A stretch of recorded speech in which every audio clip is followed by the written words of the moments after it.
Multi speciality হাসপাতাল। মেঘবেলা লাইভে আপনার পছন্দের টিভি চ্যানেলস সম্পূর্ণ বিনামূল্যে, শুধুমাত্র মেঘবেলা ব্রডব্যান্ডের কানেকশনের সঙ্গে। মেঘবেলা ব্রডব্যান্ড, বাংলার ঘরে ঘরে।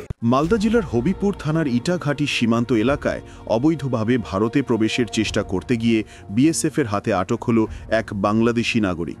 ঘটনার একটি ভিডিও ইতিমধ্যেই সোশ্যাল মিডিয়ায় ভাইরাল হয়েছে, যদিও বেঙ্গল টুডে সেই ভিডিওর সত্যতা যাচাই করেনি।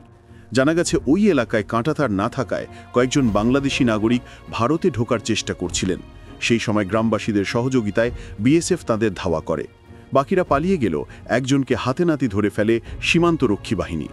ধৃতের বাড়ি বাংলাদেশের চাঁপাই নবাবগঞ্জ জেলার গোমস্তাপুর থানার অন্তর্গত টনকপাড়া গ্রামে। তাকে তুলে দেওয়া হয়েছে মালদার হবিপুর থানার পুলিশের হাতে। প্রশাসনের তরফে ঘটনা তদন্ত চলছে।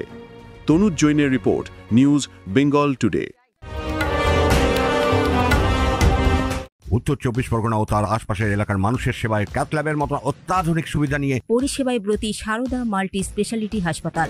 একই ছাদের তলায় মানুষ সাধারণ চিকিৎসা থেকে শুরু করে 24 ঘন্টা ক্যাথল্যাব, এমআরআই, সিটি স্ক্যান, এনআইসিইউর মতো সুবিধা এবার থেকে পেয়ে যাবেন সারদা মাল্টি স্পেশালিটি হাসপাতালে। প্রয়োজনে যোগাযোগ করুন 033-2592-0730, 2593-0730, 2593-3562 ও 9331275635 নম্বরে। আমাদের ঠিকানা Royal Park, Kalyani expressway, Barrackpore, Kolkata 7,121,000। Sarada multi speciality হাসপাতাল, পরিষেবাই হোক আমাদের মূল লক্ষ্য।